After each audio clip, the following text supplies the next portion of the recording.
بسم اللہ الرحمن الرحیم ان اللہ وملائکتہ یصلون علی النبی یا ایہا الذین آمنوا صلوا علیہ وسلموا تسلیما۔ تمامی احباب مل کے پڑھ لیں۔ بلغ العلا بکمالہ کشف الدجی بجمالہ، بلغ العلا بکمالہ کشف الدجی بجمالہ، حسنت جمیع خصالہ، بلغ العلا بکمالہ کشف الدجی بجمالہ، حسنت جمیع خصالہ۔ اللہ رب العزت کا بے پناہ فضل و کرم ہے کہ اس نے ہم سبھی کو مسلمان گھرانے میں پیدا کیا۔ اس کے بعد اس کا سب سے بڑا کرم یہ ہے کہ اس نے ہمیں حضور کا امتی بنایا۔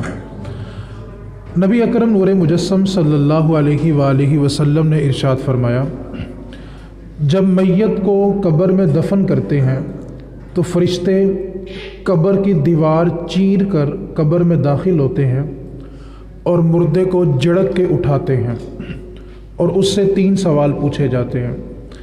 کامیاب ہو جائے تو جنت کی کھڑکی اس کی قبر میں کھل جاتی ہے، ناکام ہو جائے تو جہنم کا دروازہ کھڑکی اس کی قبر میں کھل جاتی ہے۔ اور نبی اکرم نور مجسم صلی اللہ علیہ وسلم نے فرمایا کہ جب تک قیامت کا سور نہیں پھونکا جاتا، مردے قبروں سے نہیں نکلتے، تب تک اس کے ساتھ یہی معاملہ ہوگا۔ اگر قبر جنت کے باغ میں سے باغ ہے تو قیامت تک ایسا رہے گا، اور جہنم کے گڑھوں میں سے گڑھا ہے تو قیامت تک ایسا رہے گا۔ نبی اکرم نور مجسم صلی اللہ علیہ وآلہ وسلم نے ارشاد فرمایا کہ جب بندہ دفن ہو گیا، قیامت تک وہ اس حالت میں رہے گا جنت ہے یا جہنم ہے۔ اب اللہ تعالیٰ کا ہم پہ کرم دیکھیں کہ ہمیں حضور کا امتی بنایا، سب سے آخری امت بنایا، اور اس کو یہ بھی اعزاز ہے کہ سب سے کم وقت اس امت کو قبروں میں رہنا پڑے گا۔ اب تصور کریں کہ کروڑوں برس آدم علیہ السلام کو بیت گئے، جو ان کے دور میں قبروں میں گئے۔ ہم ایک بات کہتے ہیں جی مٹی میں انسان مٹی ہو جاتا ہے، بے شک ہو جاتا ہے، لیکن اللہ کا قرآن کہتا ہے کہ جو انسان کی ریڑھ کی ہڈی جہاں پہ ختم ہوتی ہے نا، وہاں پر اللہ تعالیٰ نے ایک پرزہ رکھا ہے، وہ ختم نہیں ہوتا۔ سارا انسان جل جائے، گل جائے، جانور کھا جائیں، وہ جو چھوٹا حصہ ہے نا جہاں ریڑھ کی ہڈی ختم ہوتی ہے وہ ختم نہیں ہوتا۔ اگر عذاب ہے تو وہ محسوس کرتا ہے، اگر اللہ کی رحمت ہے تو وہ محسوس کرتا ہے۔ اور اللہ کا قرآن 29واں سپارہ کہتا ہے کہ قیامت والے دن اللہ تعالیٰ اسی حصے سے دوبارہ سارا انسان بنائے گا۔ انسان مٹی میں مٹی ہو بھی جائے تو عذاب یا رحمت اس کو محسوس ہوتی ہے۔ کیوں؟ کہ وہ کمر کی ریڑھ کی ہڈی جہاں پہ ختم ہوتی ہے وہاں جو حصہ موجود ہے وہ ختم نہیں ہوتا، وہ محسوس کرتا ہے کہ اس پہ اللہ کی رحمت ہو رہی ہے یا عذاب ہو رہا ہے۔ تو یہ اللہ کا ہمارے اوپر کرم ہے کہ سب سے کم مدت اس امت کو قبروں میں رہنا پڑے گا۔ اللہ آدم علیہ السلام کو دیکھیں، کروڑوں برس بیت گئے، ان کی امت کے لوگ اللہ نہ کرے اگر کوئی عذاب میں ہیں، مسلمان ہونے کے باوجود کسی نہ کسی وجہ سے اگر عذاب میں تھے، تو قیامت کب آئے گی کوئی اس کو بیان نہیں کر سکتا۔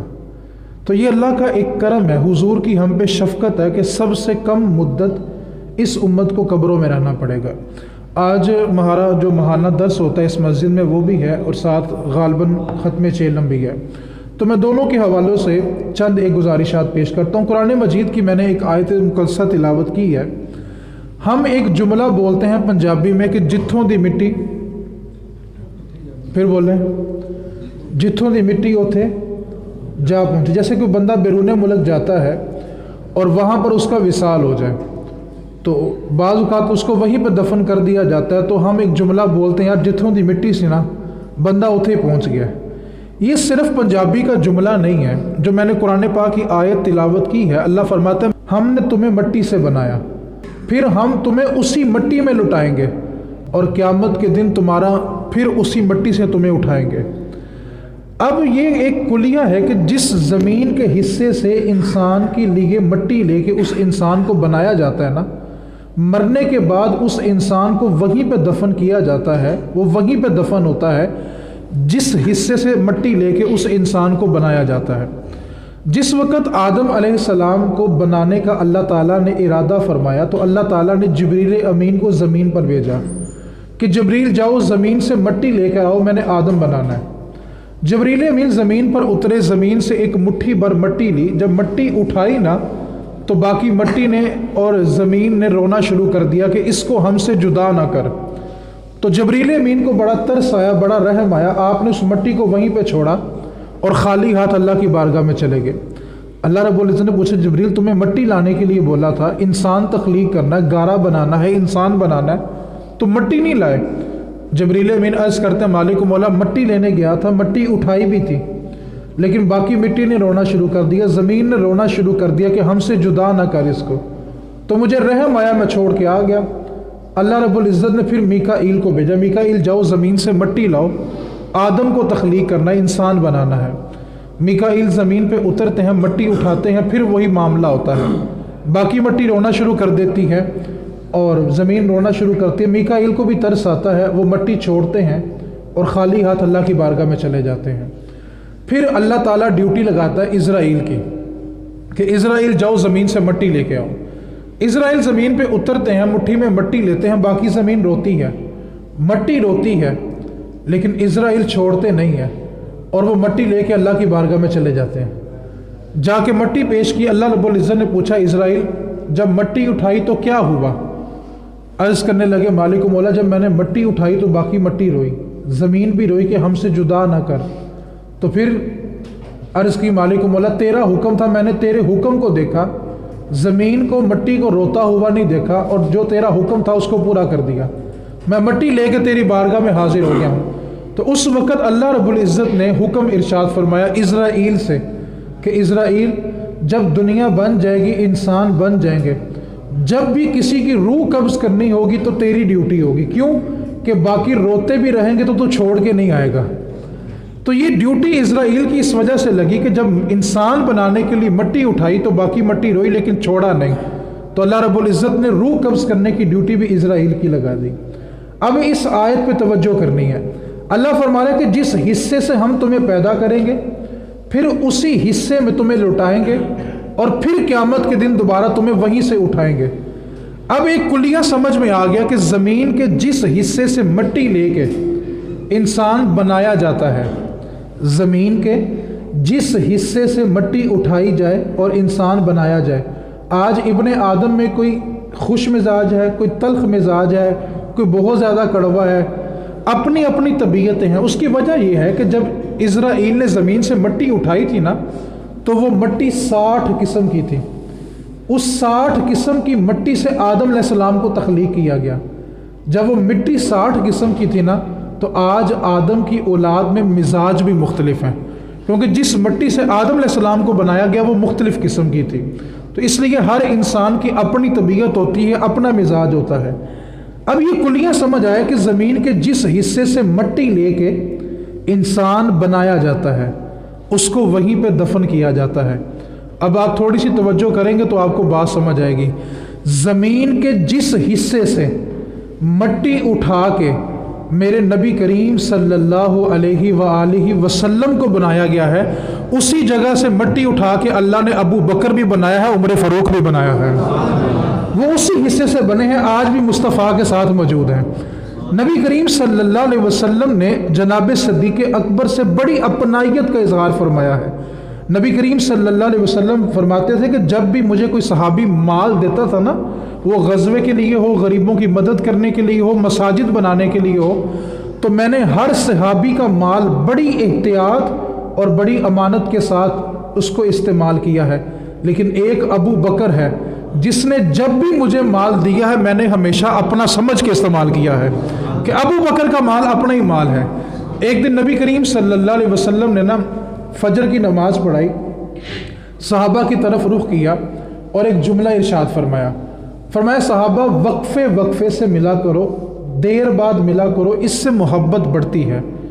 جلدی جلدی بندہ ملتا رہے، روز ملتا رہے تو محبت اور کشش اور ہوتی ہے، وقفے کے ساتھ ٹھہر کے ملے تو محبت اور ہوتی ہے، کشش اور ہوتی ہے، تڑپ اور ہوتی ہے۔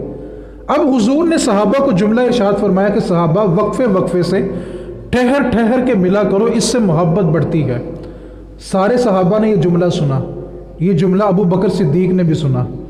اب اگلی نماز کا وقت ہوا، جناب صدیق اکبر نے فرض نماز پڑھی جماعت سے اور فوراً اپنے گھر چلے گئے۔ جب حضور نماز پڑھ کے فارغ ہوئے نا، صحابہ کی طرف رخ کیا اور حضور نے یوں دیکھا اور صحابہ سے پوچھا، صحابہ ابو بکر نہیں آیا؟ عرض کی آقا آئے تھے لیکن نماز پڑھی اور فوراً چلے گئے۔ اگلی نماز کا موقع ہوا، پھر جب حضور نے سلام پھیرا تو صحابہ کی طرف دیکھا اور پوچھا ابو بکر نہیں آیا؟ کہا حضور جیسے جماعت ختم ہوئی تھی ابو بکر چلے گئے۔ تیسری نماز میں، چوتھی نماز میں، جب رات کو عشاء کی نماز پڑھی نا، حضور نے پھر پوچھا صحابہ ابو بکر نماز پڑھنے نہیں آ رہا؟ عرض کی آقا آتے ہیں اور فرض نماز پڑھتے ہیں اور فوراً گھر چلے جاتے ہیں۔ نبی کریم نے ایک صحابی کو بھیجا کہ جاؤ ابو بکر کو بلا کے لاؤ۔ جناب صدیق اکبر رضی اللہ تعالیٰ عنہ کو جب بلایا گیا، حاضر خدمت ہوئے، عرض کی آقا حکم فرمائے۔ میرے نبی نے فرمایا ابو بکر کوئی پریشانی ہے؟ طبیعت ٹھیک ہے کہ آپ نماز پڑھتے اور فوراً گھر چلے جاتے ہو، کیا بات ہے، کوئی مسئلہ تو نہیں ہے؟ عرض کی آقا صبح آپ نے فرمایا نہیں تھا کہ وقفے وقفے سے ملا کرو، محبت بڑھتی ہے، کشش بڑھتی ہے، تڑپ بڑھتی ہے؟ میں تو اس لیے فرض نماز پڑھ کے گھر چلا گیا کہ وقفے سے ملوں گا تو تڑپ بڑھ جائے گی۔ جب ابو بکر صدیق کا حضور نے یہ جواب سنا نا، تو حضور جوش کے انداز میں فرمایا ابو بکر میں مانتا ہوں کہ میں نے صبح یہ جملہ کہا تھا کہ وقفے وقفے سے ملا کرو، محبت بڑھتی ہے، لیکن ابو بکر تجھے تو نہیں نہ کہا تھا یار، تو نہ جایا کر، تو میرے پاس رہا کرنا۔ تو یہ جناب صدیق اکبر رضی اللہ تعالیٰ عنہ ہے جن کے ساتھ حضور نے اپنائیت کا اظہار فرمایا۔ میرے نبی نے فرمایا قیامت والے دن میری امت میں سب کا حساب ہوگا، لیکن اللہ تعالیٰ میرے ابو بکر کو بغیر حساب کے جنت عطا فرمائے گا۔ ابو بکر سے سوال جواب نہیں ہوں گے، اللہ ابو بکر کو بغیر حساب کے جنت دے گا۔ اور حدیث یہاں مکمل نہیں ہوئی، اللہ رب العزت ابو بکر کو حکم دے گا کہ ابو بکر جنت میں چلے جاؤ، اور ابو بکر جنت کے دروازے پر رک جائیں گے اور عرض کریں گے مالک و مولا میں نے ابھی نہیں جانا۔ رب فرمائے گا ابو بکر کیا بات ہے؟ ابو بکر اللہ کی بارگاہ میں عرض کریں گے مالک و مولا یہ کیسے ممکن ہے کہ جو دنیا میں رہ کے مجھ سے محبت کرتے تھے آج وہ باہر کھڑے رہیں اور ابو بکر اکیلا جنت میں چلا جائے؟ مالک میرے محب، میرے محبت کرنے والے جب تک میرے ساتھ نہیں ہوں گے میں نے جنت میں نہیں جانا۔ رب فرمائے گا ابو بکر آؤ میدان معاشر میں، اور جس جس کی طرف تو انگلی کرے گا رب تعالیٰ اس کو بغیر حساب کی جنت عطا فرمائے گا۔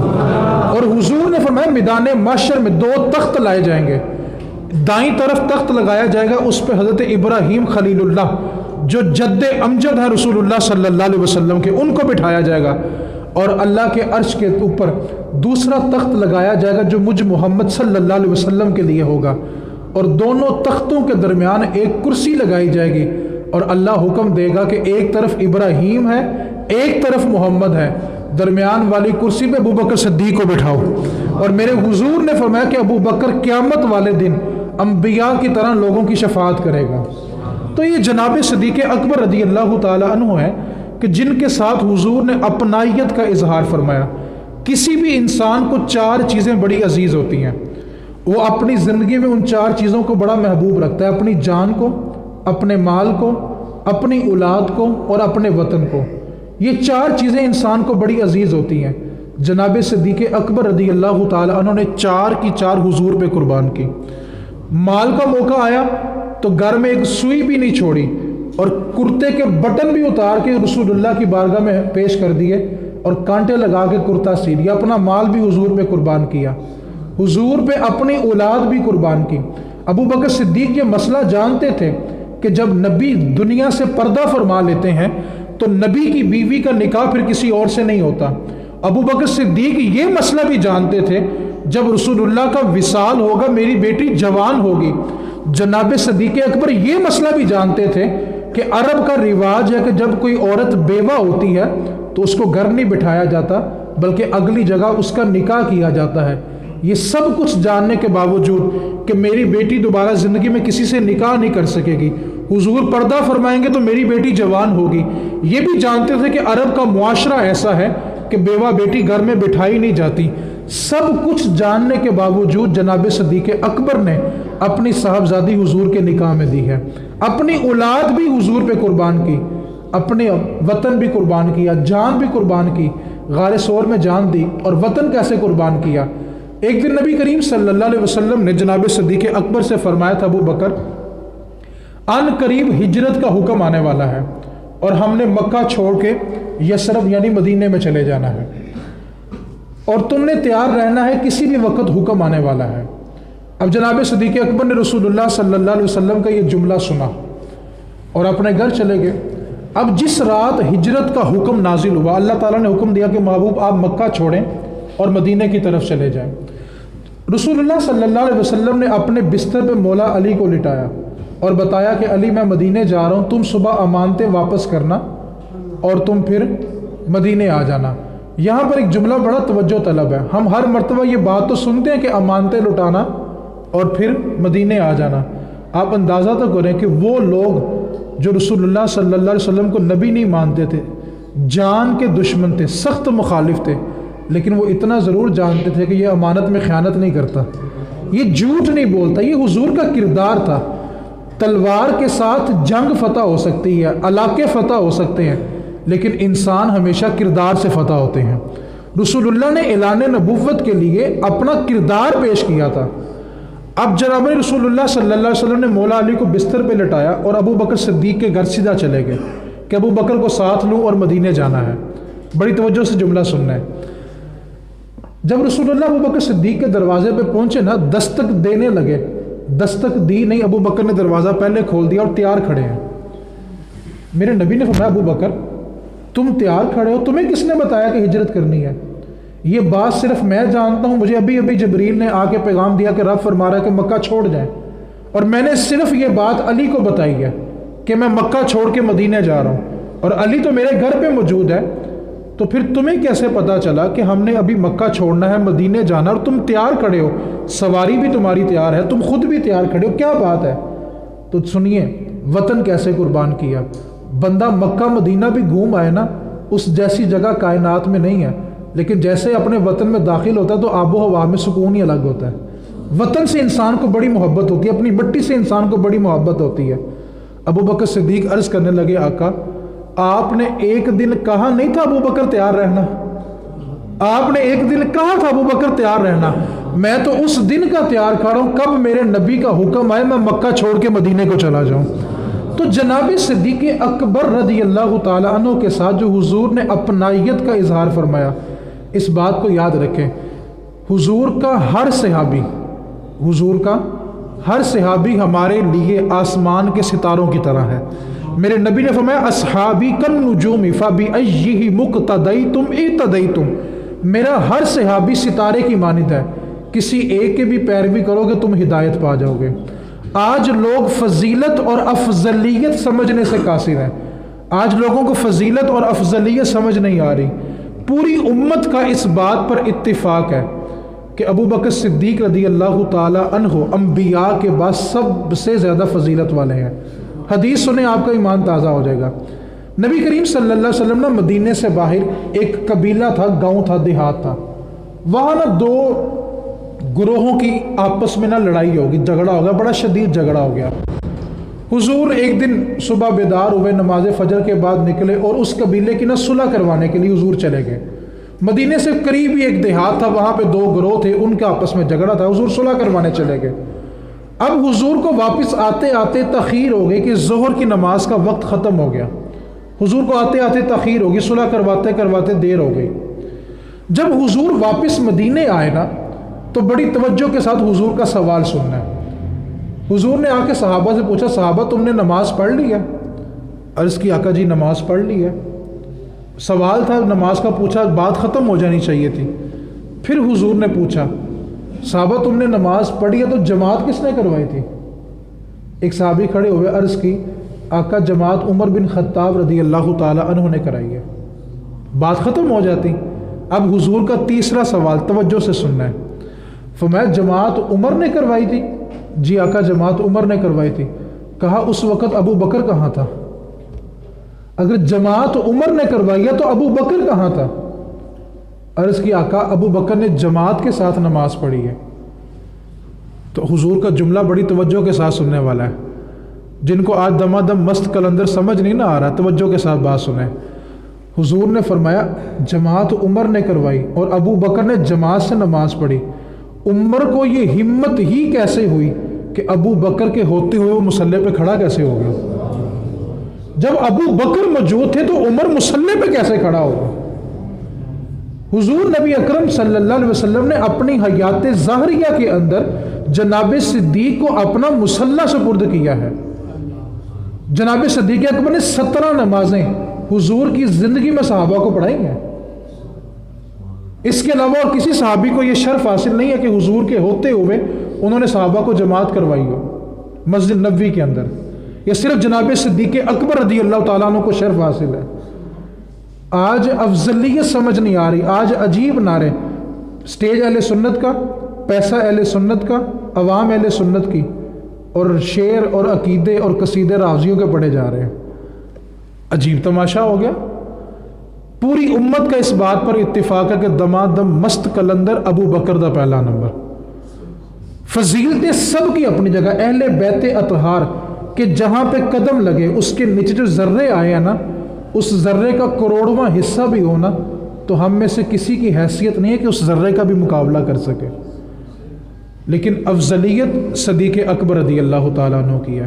حضور کے پاس ایک خاتون آئی، اس نے آ کے کچھ سوال پوچھے، اور جب سوال پوچھے تو جاتے وقت کہنے لگی، اے محمد صلی اللہ علیہ وسلم، میں کبھی دوبارہ مدینے میں آؤں، کچھ پوچھنا ہو اور اگر میں آپ کو نہ پاؤں تو میں کیا کروں؟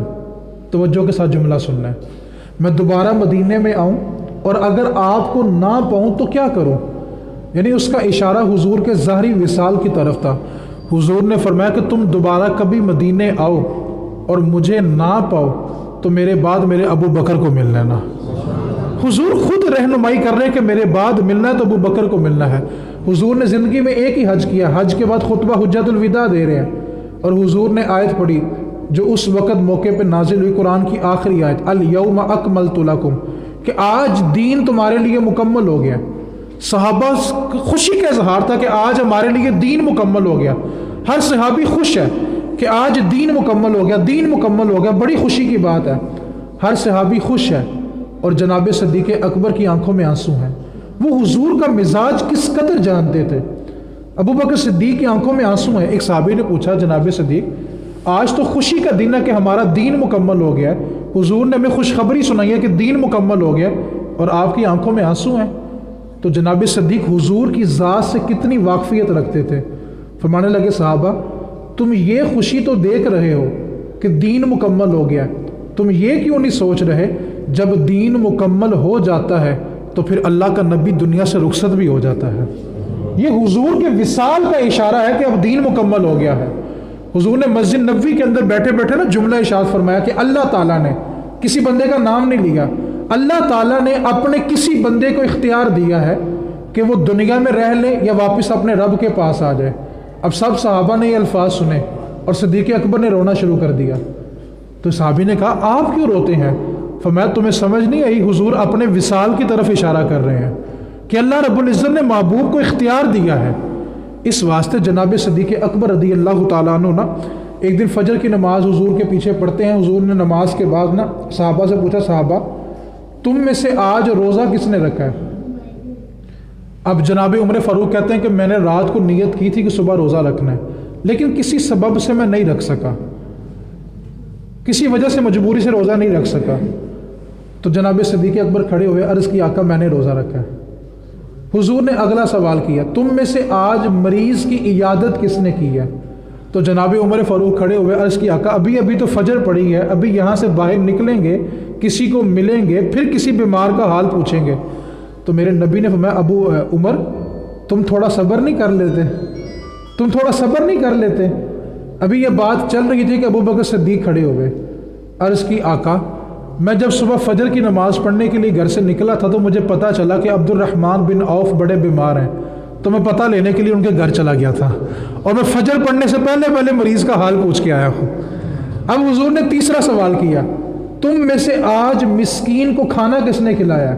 جناب عمر پھر بول پڑے، آقا ابھی فجر پڑی ہے، ابھی تو خود نہیں کھایا، کسی کو کیسے کھلائیں؟ کہا، عمر تو تھوڑا صبر اور نہیں کرتا؟ تو تھوڑا صبر نہیں کرتا؟ جب یہ کہا نا تھوڑا صبر کر، پھر ابو بکر صدیق کھڑے ہو گئے، عرض کی، آقا میں جب مسجد میں آ رہا تھا تو مسجد کے دروازے پہ ایک مسکین کھڑا تھا اور عبد الرحمن بن عوف کے ہاتھ میں جو کی روٹی کا ایک ٹکڑا تھا. میں نے عبد الرحمن سے وہ روٹی مانگ کے مسکین کو کھلا کے پھر مسجد میں داخل ہوا ہوں. تو جناب صدیق حضور کی طبیعت سے، حضور کے مزاج سے، حضور کو کیا پسند تھا، اس سے آشنا تھے. اس واسطے پوری امت کا اس بات پر اتفاق ہے. حضرت ابو دردہ رضی اللہ تعالیٰ عنہ، آپ ایک دن ابو بکر صدیق کے آگے آگے چل رہے تھے تو حضور نے دیکھ لیا اور ابو دردہ سے ناراضگی کا اظہار فرمایا ابو دردہ تم ایسے شخص کے آگے چلتے ہو کہ سورج جب طلوع ہوتا ہے اور غروب ہوتا ہے. اس نے نبیوں کے بعد ابو بکر صدیق سے افضل کوئی دنیا میں انسان ہی نہیں دیکھا. ابو بکر صدیق کے آگے چلنا بھی حضور کو پسند نہیں تھا. مولا علی کا جملہ واضح طور پہ موجود ہے کہ جو مجھ علی کو ابو بکر عمر سے زیادہ فضیلت دے گا میں علی اس کو 80 کوڑے ماروں گا. یہ جناب علی کا اپنا جملہ موجود ہے. آج 12 امام تو پڑھے جاتے ہیں لیکن ان کے عقیدے کیوں نہیں پڑھے جاتے؟ امام زین العابدین سے کسی نے پوچھ لیا ابو بکر صدیق کا کیا مقام ہے، تو آپ نے پھر یوں نا جالیوں کی طرف اشارہ کیا، فرمایا جا کے دیکھو ان کا مقام کیا ہے. آج بھی حضور کے ساتھ سو رہے ہیں. جب حضور کے ساتھ جناب صدیق اکبر 3 دن 3 راتیں غار ثور میں گزارنے کے بعد مدینے پہنچے نا تو انوار و تجلیات جو غار ثور میں نازل ہوئی تھی وہ تجلیات ظاہری بات ابو بکر نے بھی محسوس کی، ابو بکر بھی وہاں موجود تھے. جب مدینے پہنچے تو اتنا روشن چہرہ تھا ابو بکر صدیق کا کہ جنہوں نے حضور کو نہیں نہ دیکھا تھا، بعض لوگ آتے صرف حضور سے سلام لیتے نبی سمجھ کے اور بیٹھ جاتے، اور بعض ابو بکر صدیق کو نبی سمجھتے اور سلام لے کے بیٹھ جاتے، حضور سے سلام نہ لیتے.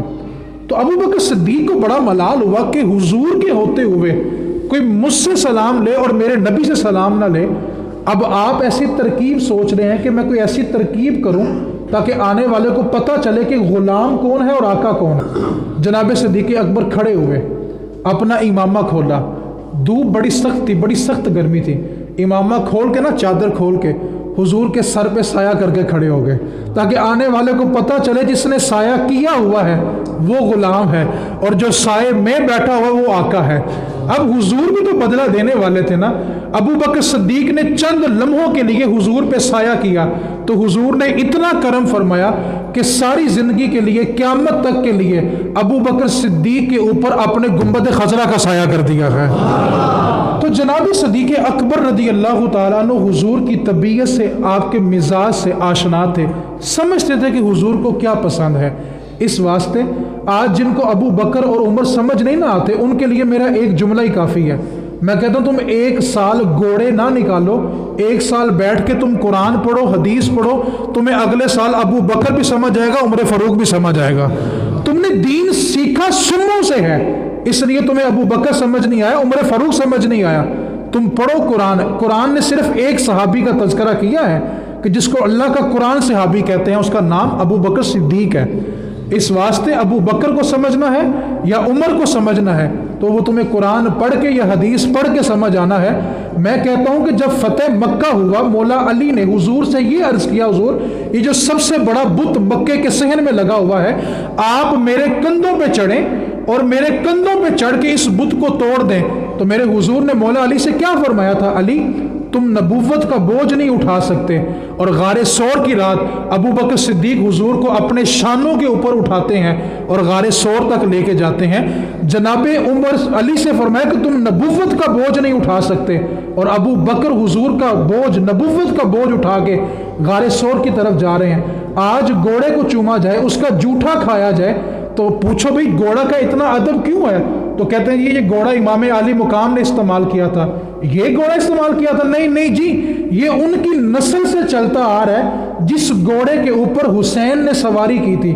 پہلے تو یہاں پہ میں ایک بات اور وضاحت سے بتانا چاہتا ہوں. میدان کربلا ریتلی علاقہ ہے اور ریتلی علاقے میں گھوڑے نہیں بھاگتے، اونٹ جاتے ہیں. ہمیں جس طرح لوگوں نے کربلا سنایا ہم نے ماننا شروع کر دیا.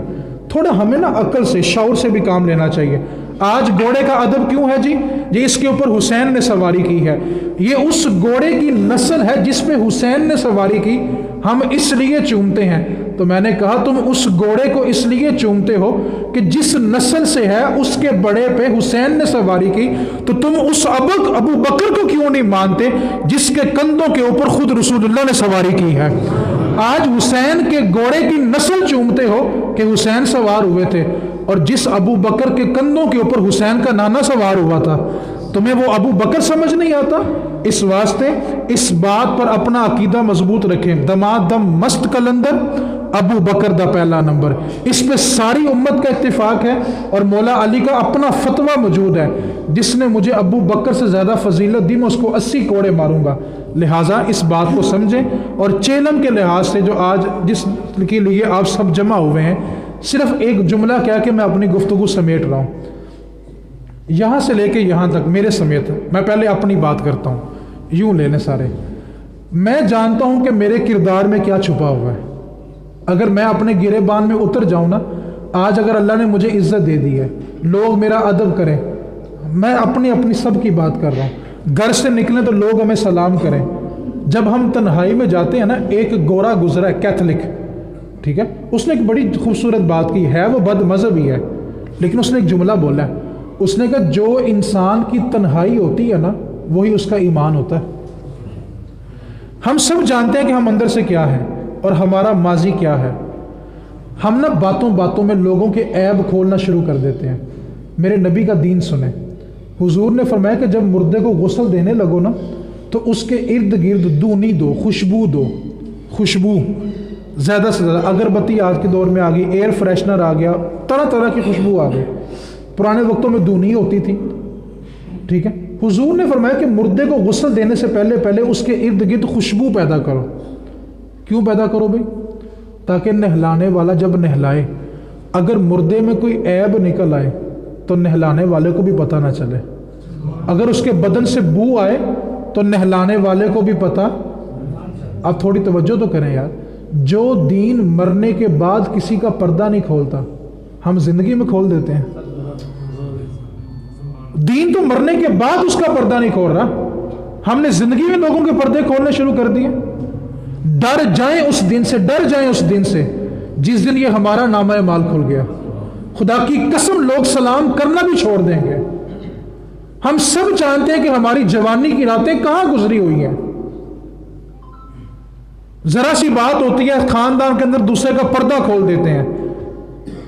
میرے نبی نے فرمایا اللہ تعالیٰ قیامت کے دن اس بندے کا پردہ نہیں کھولے گا جو دنیا میں لوگوں کے پردے نہیں کھولتا تھا۔ اور عبداللہ ابن مسعود کی حدیث توجہ سے سننے والی ہے، عبداللہ ابن مسعود فرماتے ہیں میرے نبی نے فرمایا جو بندہ دنیا میں ہے اور اس کو کسی کا عیب پتہ چل جائے اور وہ کسی کو اس لیے نہ بتائے کہ اس کی ذلت ہو جائے گی، انسلٹ ہو جائے گی، رسوا ہو جائے گا، اور وہ اس کے عیب کے اوپر پردہ ڈال دے، میرے نبی نے فرمایا جو دنیا میں رہ کے کسی کے عیب پہ پردہ ڈالتا ہے، اللہ قیامت والے دن اس کو بغیر حساب کے جنت عطا فرمائے گا۔ کہ یہ وہ بندہ تھا جو دنیا میں رہ کے بندوں کے عیب نہیں کھولتا تھا۔ اس واسطے رشتہ داروں میں، دوست احباب میں اگر کسی کا عیب آپ کو پتہ چل گیا ہے تو اس کو مت کھولنے، ڈر جائیں اس دن سے جب ہمارے عیب کھل گئے۔ ہم لوگوں کے پردے کو اٹھاتے ہیں نا، تصور تو کرو رب نے اگر ہمارا پردہ اٹھا دیا، قسم خدا کی سگی اولاد بھی سلام نہیں کرے گی۔ احساس کریں اس چیز کا۔ بس میں آخری جملہ جو ہر جگہ کہتا ہوں، اپنی نسلوں کو سب کچھ دیں، لیکن اتنا دین ضرور دیں کہ آپ کو مرنے کے بعد وہ نہلا سکے۔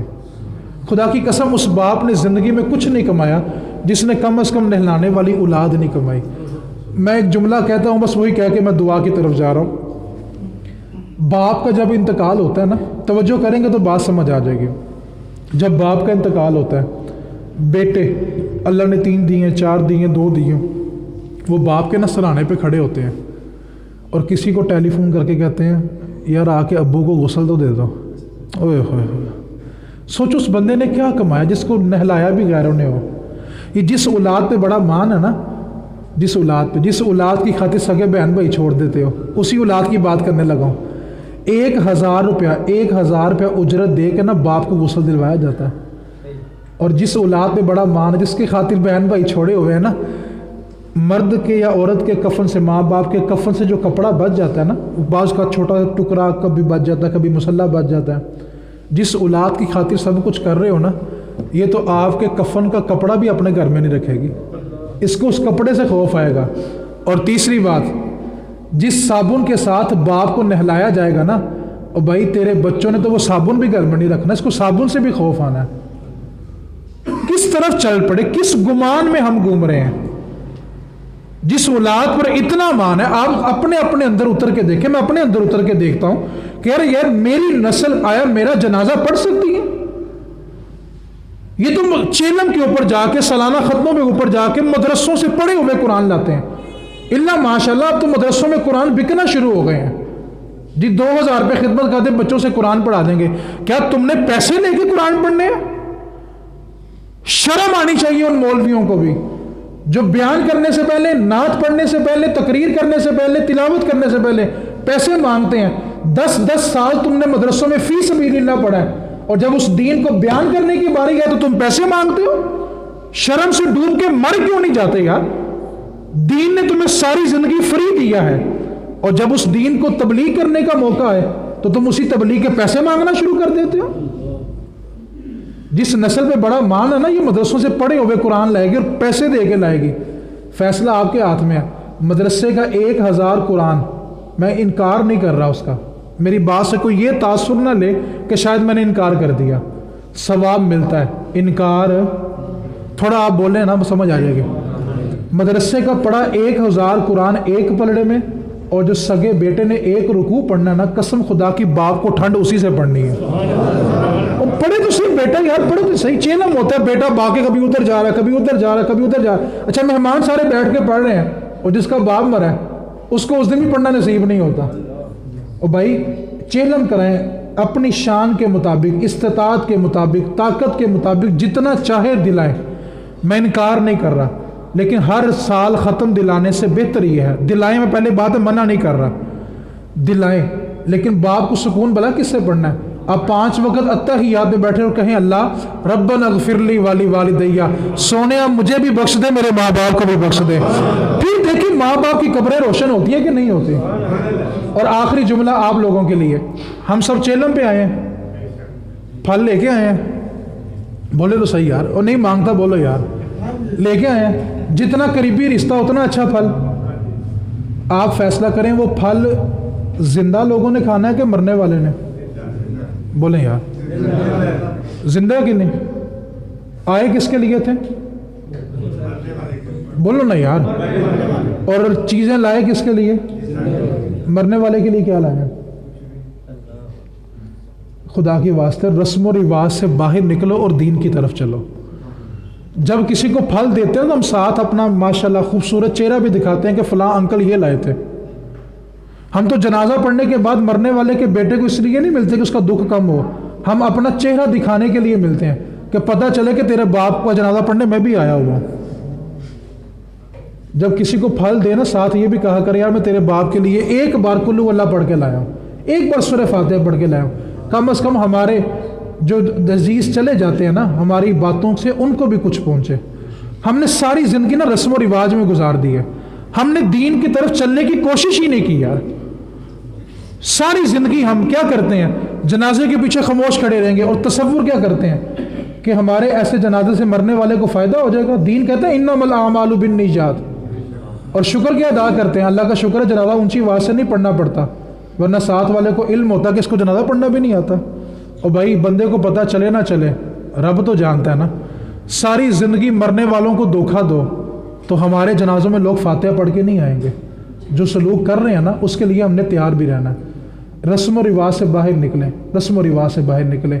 حضرت جعفر طیار رضی اللہ تعالیٰ عنہ کا جس وقت وصال ہوا نا، آپ شہید ہوئے، تو حضور اپنے گھر میں آئے، آ کے اپنے اہل خانہ سے فرمایا اہل خانہ کھانا تیار کرو، اہل جعفر پہ قیامت ٹوٹی ہے، تم کھانا بناؤ، محمد خود ان کے گھر میں کھانا لے کے جائے گا.